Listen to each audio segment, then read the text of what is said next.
Picture this. You walk into your new workplace on what should be an ordinary Tuesday morning, and within minutes, you're being openly mocked by those you're supposed to lead. Your appearance becomes the subject of cruel jokes.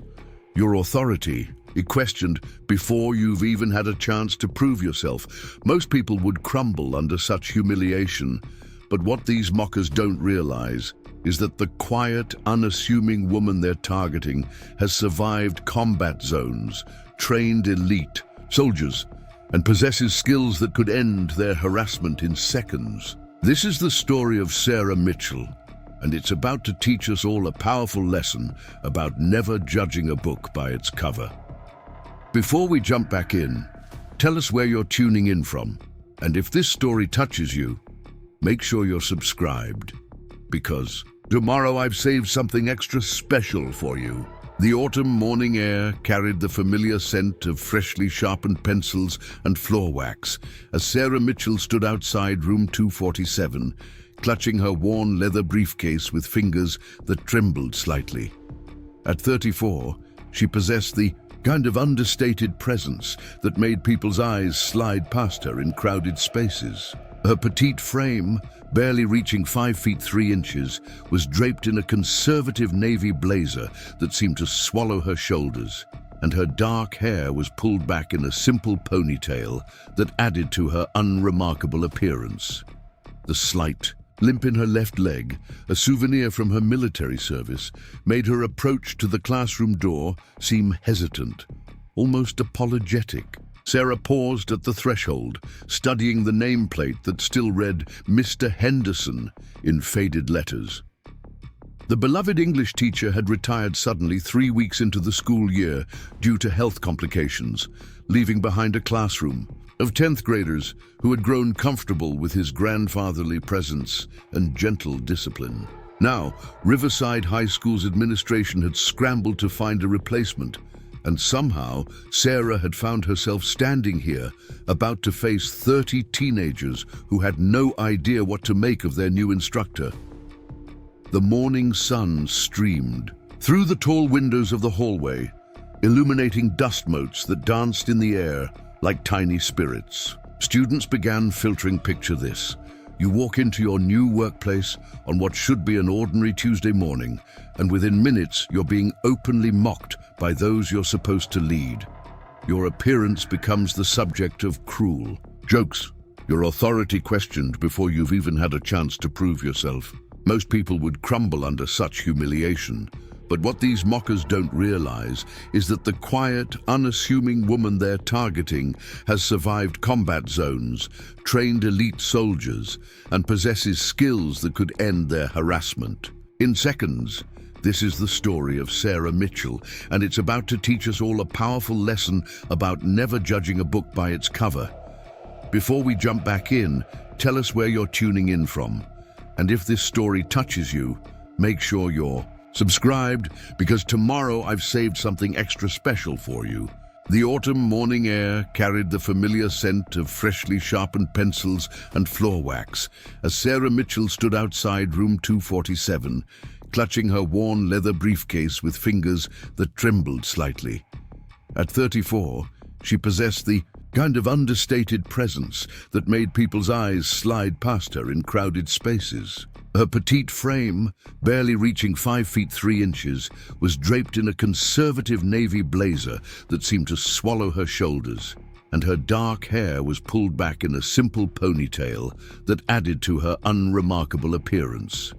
The slight limp in her left leg, a souvenir from her military service, made her approach to the classroom door seem hesitant, almost apologetic. Sarah paused at the threshold, studying the nameplate that still read Mr. Henderson in faded letters. The beloved English teacher had retired suddenly 3 weeks into the school year due to health complications, leaving behind a classroom of 10th graders who had grown comfortable with his grandfatherly presence and gentle discipline. Preparing and narrating this story took us a lot of time, so if you are enjoying it, subscribe to our channel. It means a lot to us. Now back to the story. The energy in the room shifted noticeably when Tyler Brooks walked through the door. Even without knowing his name or reputation, Sarah could immediately identify him as a natural leader among his peers. Standing just over 6 feet tall with the lean, athletic build of someone who spent considerable time in the gym, Tyler possessed the kind of easy confidence that drew attention without effort.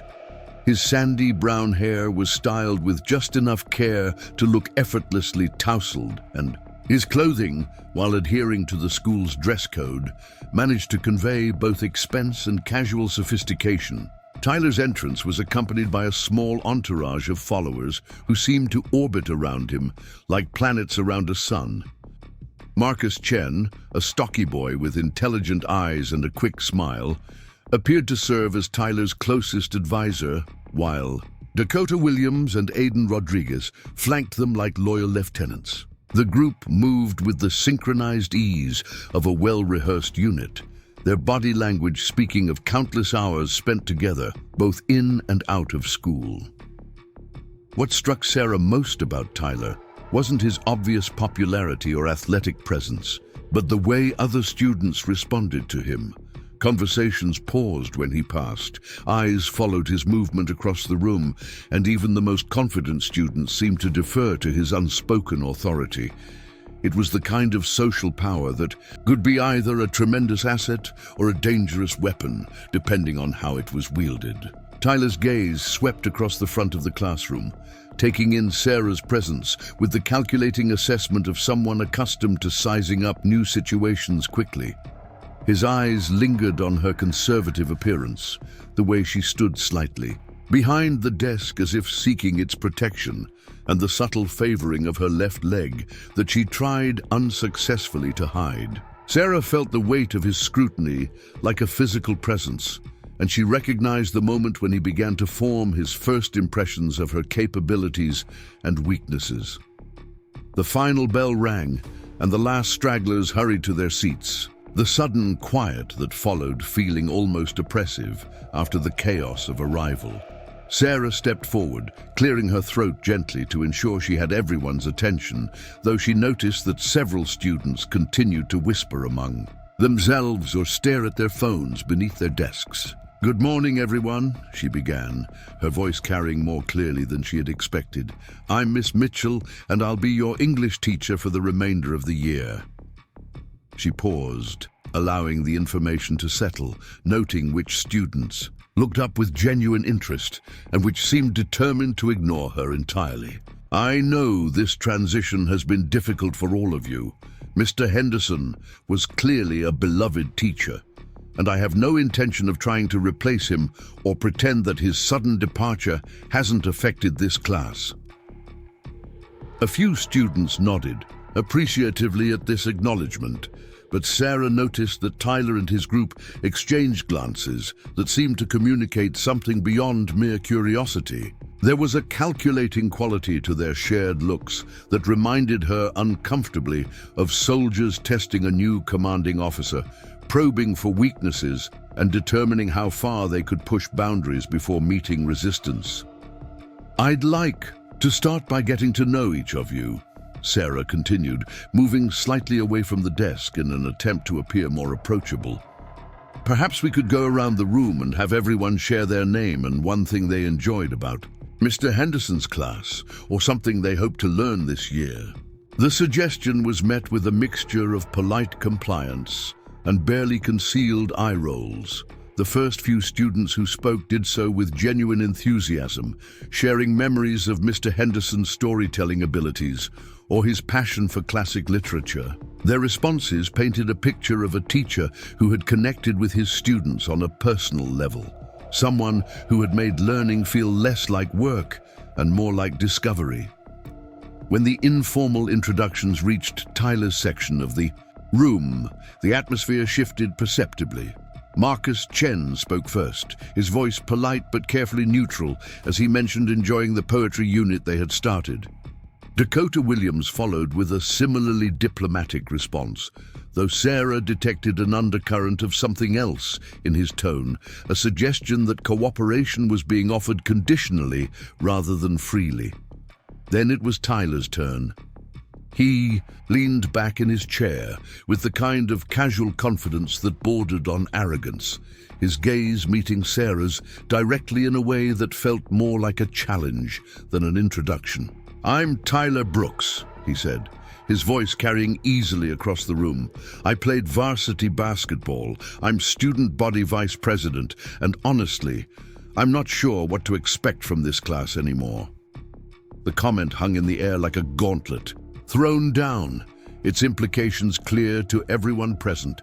Tyler wasn't simply introducing himself, he was establishing his credentials, his importance within the school's social structure, and his skepticism about Sarah's ability to measure up to his expectations. Several students shifted uncomfortably in their seats, sensing the tension that had suddenly filled the room.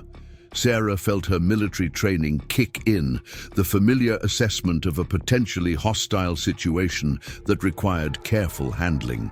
She recognized Tyler's behavior as a test, a probe designed to determine how she would respond to a direct challenge to her authority.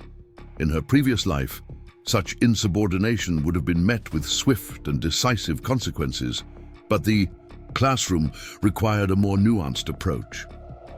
"Thank you, Tyler," she replied evenly, her voice betraying none of the tension she felt. "It sounds like you have significant responsibilities here at Riverside. I'm sure your leadership experience will be valuable as we work together this year."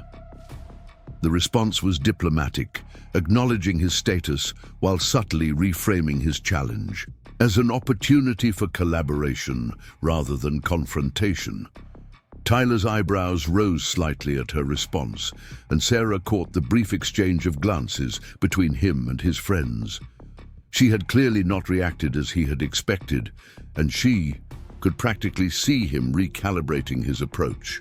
The game had begun, though Sarah suspected that Tyler had no idea he was testing someone whose experience with psychological warfare extended far beyond high school social dynamics.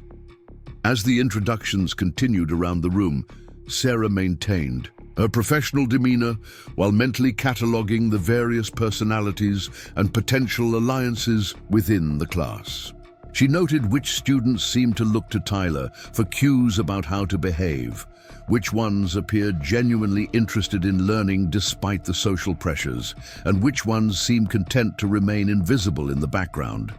It was intelligence, gathering of the most basic sort, but Sarah knew that understanding the battlefield was always the first step toward achieving any objective.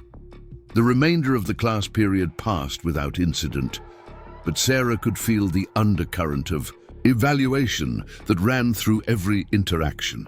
Tyler and his group were clearly still assessing her, watching for signs of weakness or inexperience that they could exploit. Their attention felt like a spotlight, intense and unforgiving, reminding Sarah that her real test was just beginning. The following day brought an unexpected shift in classroom dynamics that caught Sarah off guard, despite her years of experience reading group behavior. She had arrived early, hoping to establish a sense of routine and control before the students filed in, but the atmosphere felt different from the moment Tyler Brooks entered the room.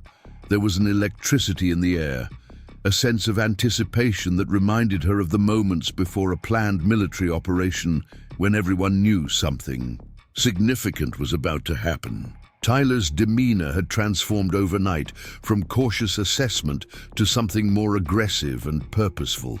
He carried himself with the swagger of someone who had made a decision and was ready to act on it. His usual entourage followed closely, behind, but today their formation seemed more deliberate, more coordinated, as if they had rehearsed their approach during lunch or between classes. Sarah noticed the way they positioned themselves strategically around the room, not sitting together as they usually did, but spreading out in a pattern that would allow them to control the flow of conversation from multiple angles.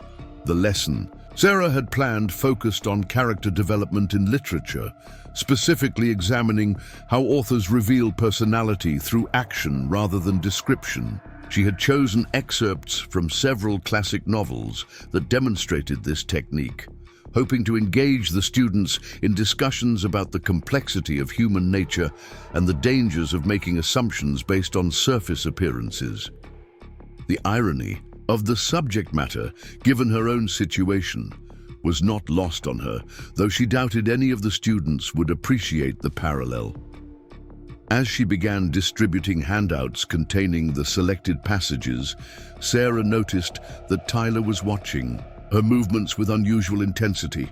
His eyes tracked her progress around the room, noting the slight hesitation in her step when she favored her injured leg, the way she had to reach up to write on the higher portions of the whiteboard, and the careful, almost deferential manner in which she interacted with the students. She could practically see him cataloging what he perceived as weaknesses, filing away information for future use. The first sign of trouble came when Sarah asked the class to read the opening passage from their handouts. The selection was from Harper Lee's To Kill a Mockingbird, specifically the scene where Scout first encounters Boo Radley's gifts in the oak tree. Sarah had chosen it because it demonstrated how preconceptions could blind people to the truth about others. But before she could explain the context, Tyler's voice cut through the classroom quiet. "Miss Mitchell," he said, his tone carrying a note of polite inquiry that somehow managed to sound condescending. "I'm having trouble reading this. Could you maybe stand where there's better light so we can see the board clearly?" The request seemed reasonable on the surface, but Sarah caught the underlying message immediately. Tyler was drawing attention to her height, suggesting that she was physically inadequate for the basic task of writing on the board. Several students looked up from their papers, sensing the tension in his voice, while others continued reading as if nothing had happened. Sarah felt the familiar flutter of adrenaline that preceded conflict, her body's automatic response to a perceived threat. "Of course," she replied smoothly, moving to a different position near the window.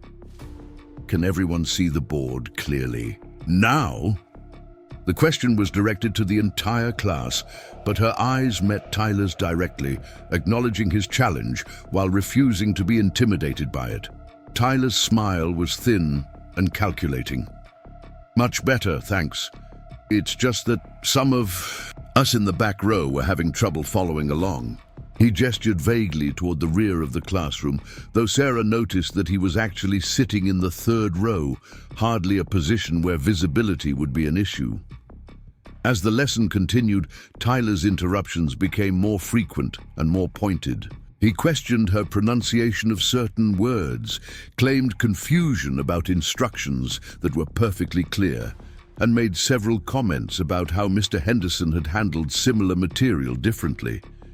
Each interruption was phrased as a legitimate question or helpful suggestion, but the cumulative effect was to undermine Sarah's authority and create an atmosphere of constant disruption. Marcus Chen and Dakota Williams began to follow Tyler's lead, adding their own subtle challenges to the mix.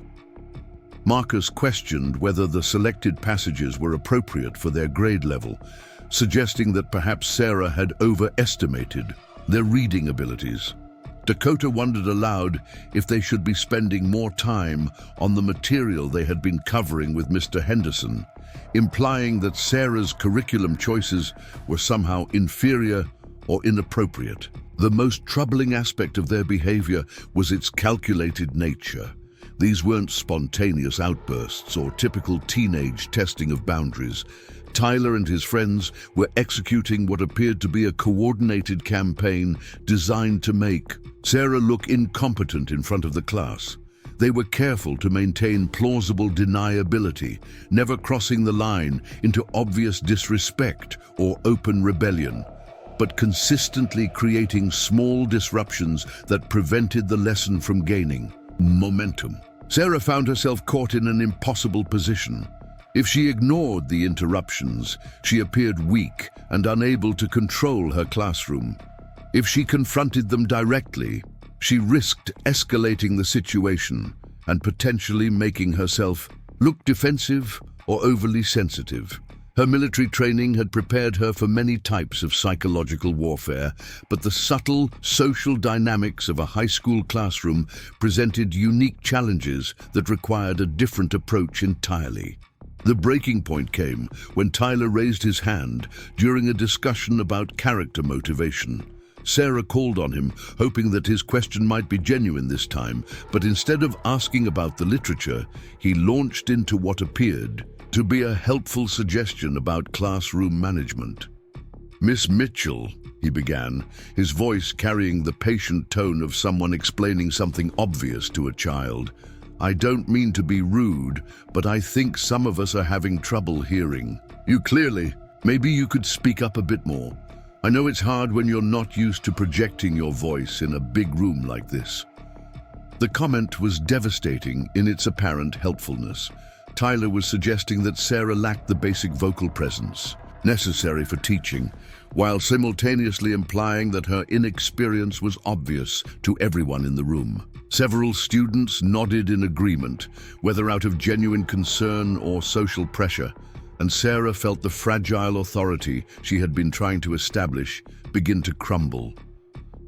What Tyler didn't know, what none of them could have guessed, was that Sarah had once commanded the attention of entire battalions with nothing but her voice. She had delivered briefings to rooms full of hardened soldiers, conducted training exercises that required split-second communication across vast distances, and maintained order in situations where lives depended on her ability to be heard and understood. The suggestion that she couldn't project her voice adequately was not just insulting, but laughably inaccurate. For a moment, Sarah felt the familiar surge of controlled aggression that had served her well in combat situations.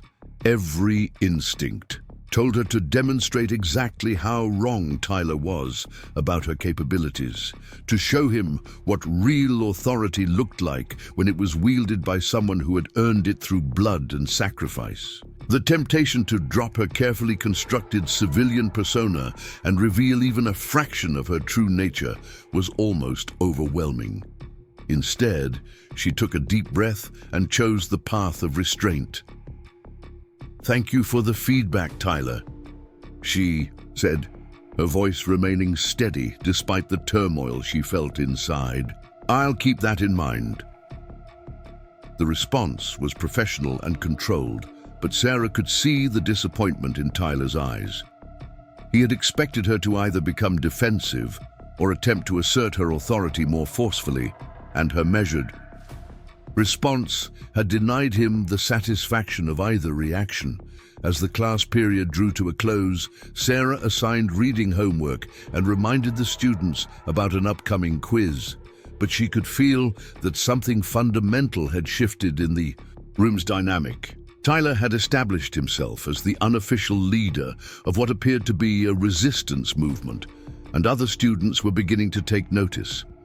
Some seemed uncomfortable with the disruption, while others appeared intrigued by the prospect of a teacher who might be easier to manipulate than Mr. Henderson had been.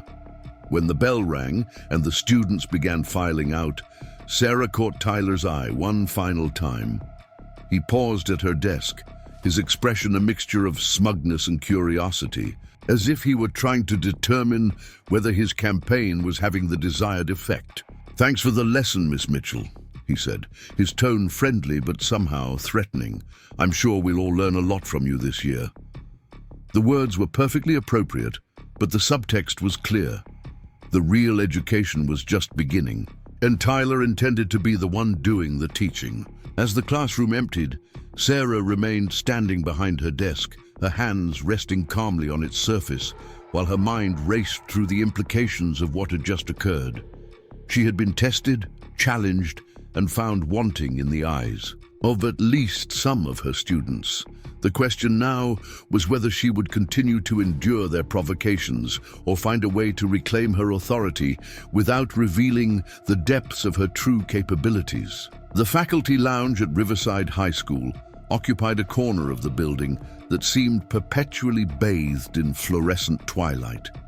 its beige walls decorated with outdated motivational posters and a coffee-stained bulletin board covered in union notices and school calendar updates. Sarah sat alone at one of the small round tables, her untouched sandwich growing stale while she stared out the window at the student parking lot below. The lunch period offered her first real opportunity to process what had happened in her morning. Classes and the weight of Tyler Brooks' calculated campaign was beginning to settle on her shoulders like a familiar burden. What none of her students could possibly understand, what the entire staff of Riverside High remained blissfully unaware of, was that the woman they saw as a nervous, inexperienced teacher struggling to find her footing had once been Staff Sergeant Sarah Mitchell of the United States Army. For 8 years, she had served with distinction in some of the most dangerous regions of the world, earning commendations for leadership, tactical excellence, and her exceptional ability to train combat personnel in advanced fighting techniques.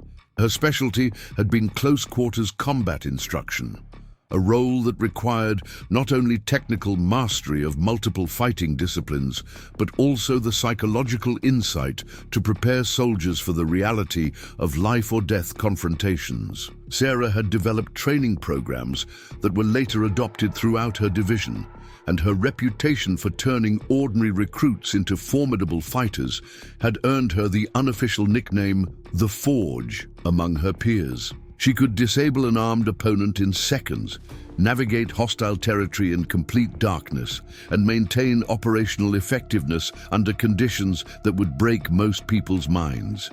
The irony of her current situation was not lost on her. Tyler Brooks and his teenage followers were attempting to wage psychological warfare against someone who had literally written training manuals on the subject. Their crude attempts at intimidation and social manipulation were elementary compared to the sophisticated interrogation techniques she had both studied and experienced during her military career. If she chose to respond with even a fraction of her true capabilities, the entire dynamic of Room 247 would shift permanently and decisively in her favor. But Sarah's path to the civilian world had been paved with hard-learned lessons about the appropriate use of force and the importance of proportional response. Her final deployment had ended abruptly when her unit's convoy encountered an improvised, explosive device during what should have been a routine patrol. The blast had killed 2 of her soldiers and left Sarah with the leg injury that still plagued her today. But the physical damage was insignificant compared to the psychological aftermath of that moment. The investigation that followed had cleared her of any wrongdoing, but Sarah knew the truth that the official reports could never capture. In the seconds before the explosion, she had noticed something irregular about the road ahead, a subtle sign that her experience should have recognized as a warning.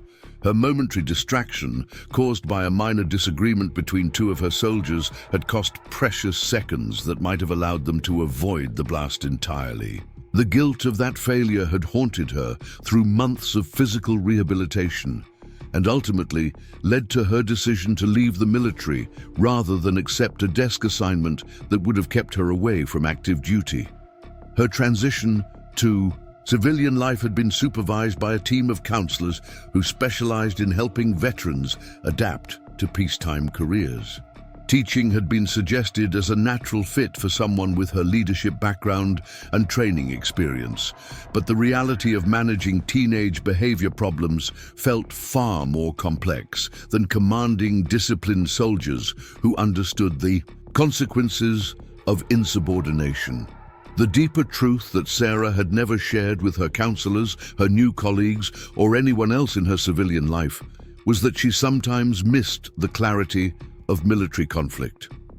There had been something almost comforting about situations where the rules of engagement were clearly defined and the consequences of failure were immediate and absolute. The subtle psychological games that Tyler was playing reminded her of enemy interrogation techniques, but without the clear moral framework that had once guided her responses to such challenges.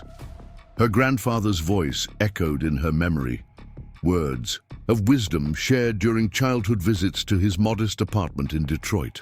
Colonel James Mitchell had served in 3 different wars and understood better than most the burden of transitioning from military to civilian life. "The hardest part," he had told her during one of their last conversations before his death, "isn't learning to live without the authority of rank. It's learning to live without the certainty of purpose that comes with defending something bigger than yourself." Sarah realized now that her grandfather had been preparing her for exactly this type of situation. The teenagers in her classroom weren't enemy combatants, but they were testing her resolve and challenging her authority in ways that required the same kind of strategic thinking she had once applied to much deadlier conflicts. The difference was that her current mission involved building rather than destroying, creating an environment where learning could flourish rather than eliminating threats to operational security. The knowledge of what she was capable of felt like carrying a loaded weapon in a room full of children. Tyler's attempts to undermine her authority were based on his perception of her as weak and inexperienced, but Sarah knew that she could demonstrate her true nature in ways that would leave him and his followers with no doubt about who was really in control.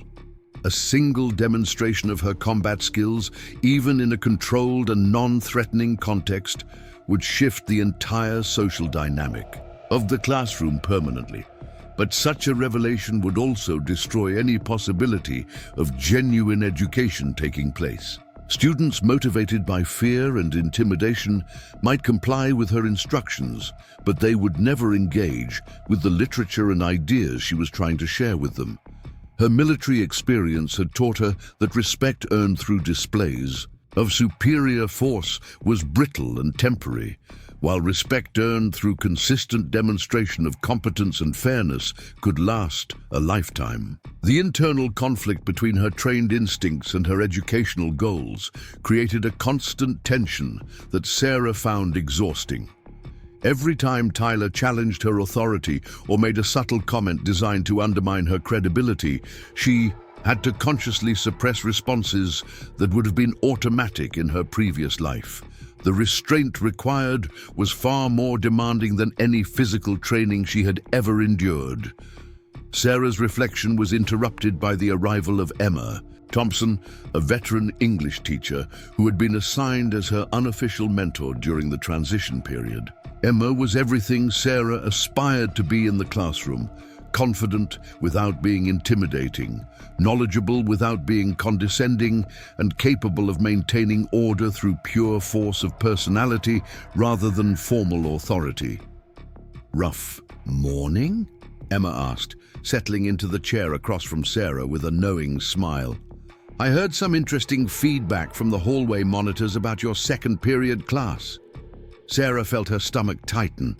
If word of Tyler's behavior was already spreading among the staff, her credibility as a teacher would be questioned before she had a fair chance to establish herself. "What kind of feedback?" she asked, trying to keep her voice neutral. Emma's expression grew more serious. "Nothing official, but Tyler Brooks has been making some comments about your teaching methods. He's suggesting that you might not be ready for the responsibility of a full classroom." She paused, studying Sarah's reaction carefully. "I wanted you to hear it from me rather than through the gossip mill." The revelation that Tyler was extending his campaign beyond the classroom walls confirmed Sarah's suspicion that she was dealing with a more sophisticated form of psychological warfare than typical teenage rebellion. He was attempting to damage her reputation among her colleagues as well as her students, a strategy that demonstrated considerable insight into the social dynamics of the school environment. "I appreciate the heads up," Sarah replied, her military training helping her maintain composure despite the anger building inside her. "Tyler seems to be having some difficulty adjusting to the change from Mr. Henderson." Emma nodded knowingly. "Tyler's always been a challenge, but he's also incredibly influential among the student body. If you can find a way to win him over, Your job will become much easier, if you can't. She let the implication hang in the air, unspoken but clearly understood. As Emma left to prepare for her next class, Sarah remained alone with the weight of her hidden knowledge and the growing certainty that her restraint, while morally admirable, might not be practically sustainable. Tyler Brooks had no idea that he was testing someone whose patience had been forged in the crucible of actual combat. But Sarah was beginning to wonder if her commitment to taking the high road would ultimately serve her students' best interests, or simply enable their worst impulses.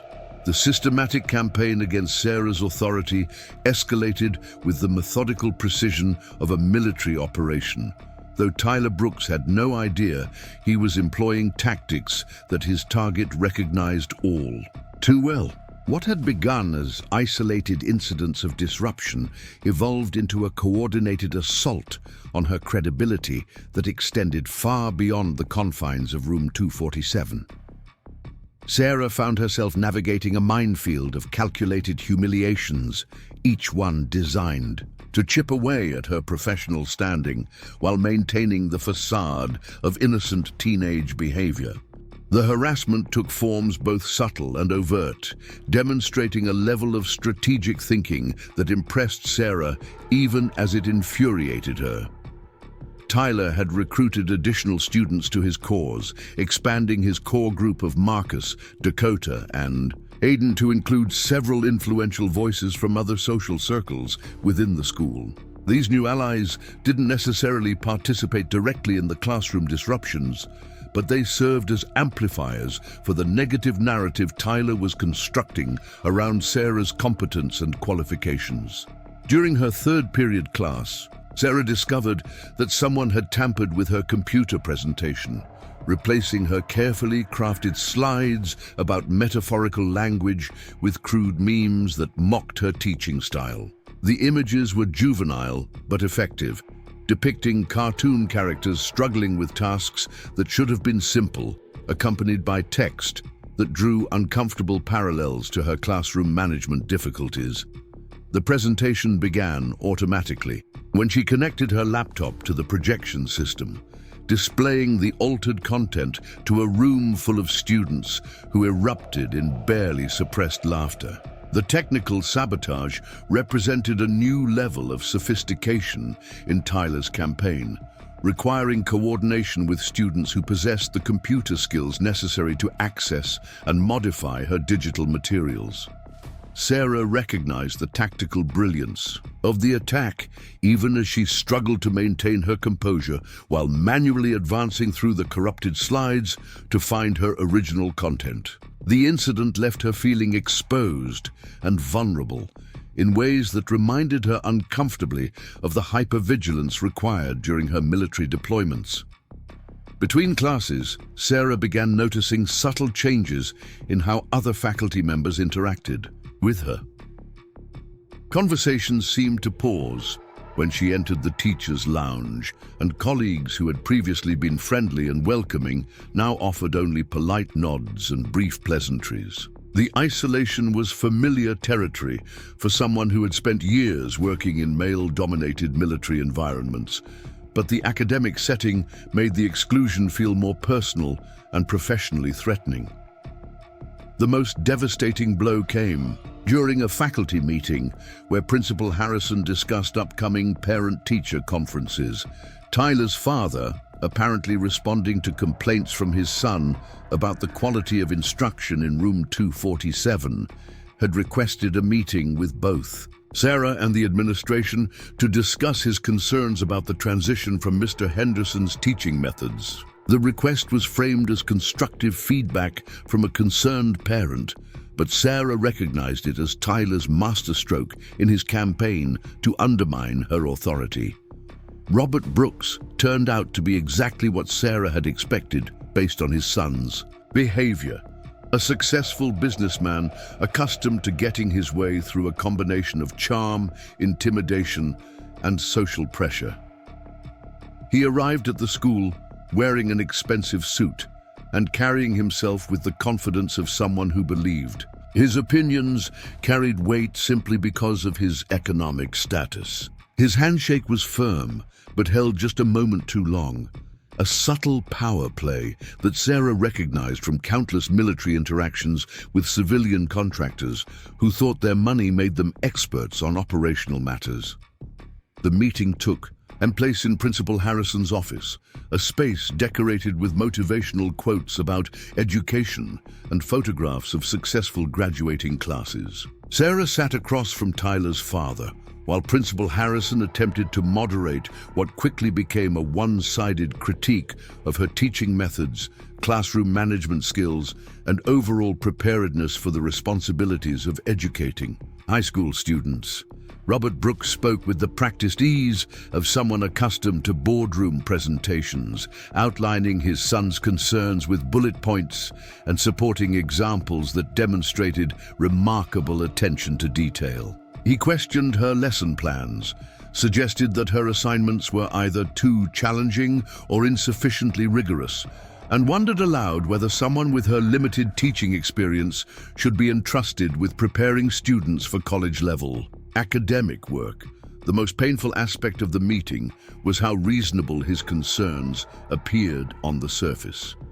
Tyler had clearly briefed his father with carefully selected examples of classroom incidents that, when presented without context, painted a picture of an incompetent teacher struggling to maintain basic order and academic standards. Sarah found herself in the impossible position of trying to defend her methods without revealing the true nature of Tyler's systematic campaign against her authority.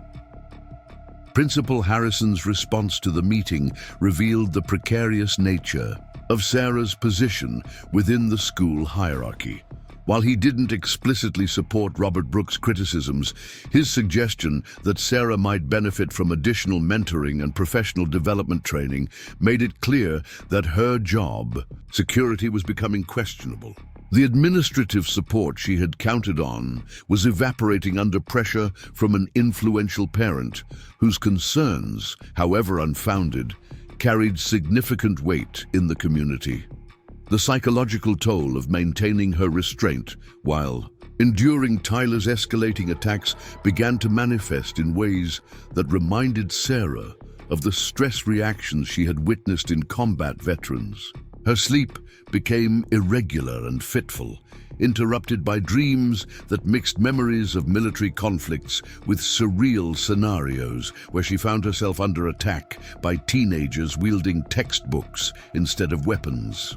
The hypervigilance that had once kept her alive in hostile territory now made every moment in the classroom feel like a potential ambush. During lunch periods, Sarah retreated to her empty classroom to avoid the uncomfortable dynamics of the faculty lounge. But even this sanctuary felt compromised. She discovered evidence of students entering her room during breaks. Nothing obviously vandalized, but subtle signs that her space had been violated. Books were moved slightly out of position, papers were shuffled, and her personal belongings showed signs of having been examined and replaced with deliberate carelessness, designed to send a message about her inability to maintain control even over her own environment. The breaking point approached when Tyler's campaign expanded to include other classes throughout the school. Students who had never been in room 247 began making comments about her teaching methods in other courses, repeating criticisms that could only have originated from Tyler's inner circle. The coordination required for such widespread character assassination demonstrated a level of organizational skill that impressed Sarah even as it threatened to destroy her career. What Tyler and his followers could never have imagined was that their target possessed skills and experience that made their psychological warfare seem like children playing with toy soldiers. Sarah's military training had prepared her for interrogation by professional intelligence operatives, for maintaining operational security under extreme stress, and for making life or death decisions while under fire from enemy combatants. The idea that a group of suburban teenagers could break her resolve would have been laughable if the professional consequences hadn't been so serious. The restraint Sarah maintained required constant effort and represented a victory of character over instinct that her tormentors would never appreciate. Every day she chose not to reveal her true capabilities was a conscious decision to prioritize long-term educational goals over short-term personal satisfaction. She could have ended Tyler's campaign with a single demonstration of her combat skills, could have commanded instant respect through displays of physical prowess that would have left no doubt about her ability to handle any situation that might arise in her classroom. Instead, she continued to absorb their attacks with the patience of someone who understood that real strength often required the courage to appear weak. Her grandfather's lessons about the difference between winning battles and winning wars guided her responses to each new provocation, even as the cumulative effect of Tyler's systematic harassment pushed her closer to the moment when restraint would no longer be a viable option. The stage was set for a confrontation that would test everything Sarah believed about the proper use of power, the nature of true authority, and the price of maintaining one's principles in the face of relentless provocation. Tyler Brooks had no idea that he was about to discover exactly how dangerous it could be to mistake patience for weakness. Up next, you've got two more standout stories right on your screen. If this one hit the mark, you won't want to pass these up. Do, say, click, and check them out.